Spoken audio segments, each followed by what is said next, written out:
This channel does not promote any violent, harmful, or illegal activities. All content provided by this channel is meant for an educational purpose only. দেখুন আরাবুল ও চোর, আরাবুল ও খুনি, শওকত চোর, শওকত খুনি। একটা জিনিস দেখতে হবে, আরাবুল খুনি হতে পারে, কিন্তু আরাবুল বহু দিন থেকে ওখানে তৃণমূলটা করছে। বাম জামানায়ও জিতেছিল, যদিও দুর্ভাগ্যবশত 2011-তেও হেরেও গেছিল। আমি আপনাকে একটা কথা বলি, যদি আপনি শওকত এবং আরাবুল বলেন, পুরোটাই কয়েনের এপিট ওপিট, কিন্তু এটা ভুলে গেলে হবে না, আরাবুল ওখানে অনেক দিন ধরে রাজনীতিটা করেছিল। আরাবুল ওখানে দীর্ঘদিন ধরে রাজনীতিটা করছে। শওকত সিপিএমে খুন করত, এখন এসেও তৃণমূলের হয়ে খুন করছে, বেশিরভাগ ক্ষেত্রে অবশ্য তৃণমূলকেই মারছে। হ্যাঁ, কালকে আমরা দেখবো, নারদ করবো, আমরা টিভিতে দেখবো WWF তৃণমূল ভার্সেস তৃণমূল, এটা দেখবো, ভালো লাগবে। এছাড়া আর কি বলার আছে? পুরো রাজ্যটাকে তো দুর্নীতির আগ্রায় পরিণত করেছে। বিরোধীকে যদি শূন্য করতে থাকেন, একটা সময় আসবে এই লড়াইটা আপনার ঘরেই হবে। তাই হচ্ছে, যে তাজ পরিয়েছিল আরাবুলকে, তার মাথাতে বাজ পড়েছে পার্থ চ্যাটার্জি, সে এখন জেলে আছে।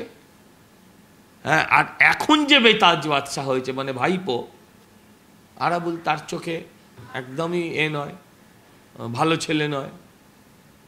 তো আমি এখানে কি করতে পারি, আপনি এখানে কি করতে পারেন? যখন আর সবার মাথায় কি সব দিন তাজ থাকে? তখন তাজ ছিল বলেছিল, এখন তাজও নেই, এখন ওর কাজও নেই। না, আমি ভাবছি অন্য কথা। আমি ভাবছি মুখ্যমন্ত্রী হঠাৎ বালি আর কয়লা নিয়ে পড়েছে কেন? কারণ বালি আর কয়লায় ছিল ভাইপোর পেটেন্ট। ও তো গরু নিয়ে বলছে না, আবাস নিয়ে বলছে না, 100 দিনের চুরি নিয়ে বলছে না। উনি হঠাৎ বালি কয়লা স্পেসিফিক্যালি গত কয়েকদিন ধরে বলে যাচ্ছেন। আসলে উনি ভাইপোকে ইঙ্গিত দিচ্ছেন, ভাইপোকে বার্তা দিচ্ছেন যে তুই যাই হ না কেন, তোর ওই 40 চোর গ্রুপকে আমি শায়েস্তা করব। হ্যাঁ, দেখুন, তৃণমূল মানেই চোর। আমার চোখে বালি চোর, কয়লা চোর আর গরু চোর কেউ আলাদা না। ওরা আমাদের স্বপ্ন চুরি করেছে, বাংলার ছেলে মেয়েদের, ওরা শিক্ষা চুরি করেছে, ওরা স্বাস্থ্য চুরি করেছে, হ্যাঁ, ওরা ডিএ চুরি করেছে, ওরা চাকরি চুরি করেছে, ওরা আমফানের চাল চুরি করেছে, হ্যাঁ, ওরা আমফানের তিরপল চুরি করেছে, কোভিডের ত্রাণ চুরি করেছে। চুরি করেনি এমন কিছু নেই। তৃণমূল মানেই কি? তৃণমূল মানেই চোর। আপনি মনে মনে বলছেন, আমি মুখে বলছি, এটাই তফাৎ। হ্যাঁ, এতদিন কেন্দ্রীয় আবাসে দুর্নীতি হয়েছে, প্রধানমন্ত্রী আবাস যোজনায় দুর্নীতি হচ্ছে, তৃণমূল পাড়ায় পাড়ায় টাকা খাচ্ছে, লুটতরাজ করছে, এই কথাটা মুখ্যমন্ত্রী বা তার ভাইপো কিছুতেই মানতে রাজি ছিলেন না। এই কথাটা যে কত বড় সত্য, এই মৃত্যুটা তার প্রমাণ করে। চোরেরা সব সময় চুরি করবে, তারা পিসির টাকা, মোদির টাকা ভাববে না, কেন্দ্রীয় সরকারের টাকা, রাজ্য সরকারের টাকা ভাববে না, তারা টাকা পেলেই চুরি করবে।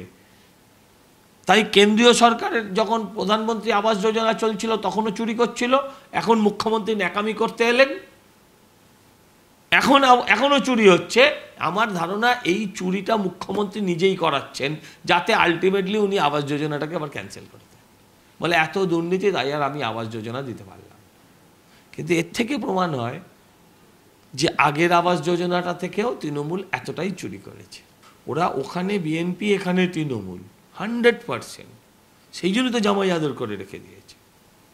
আমি আপনাকে বলছি, তো 2 বছর এসছি, আপনি তালতলা, আপনি রিপন স্ট্রিট, আপনি ওই জায়গাগুলো ঘুরলে, Taltala, Ripon street, Bedford lane, ওই জায়গাগুলো, আপনার ওই কিড স্ট্রিট, ওই জায়গায় যত বাঙালি পাবেন, তার একটা বড় অংশ ওপার বাংলার থেকে আসা, এবং তারা বহু লোক এখানে থেকে গিয়েছে।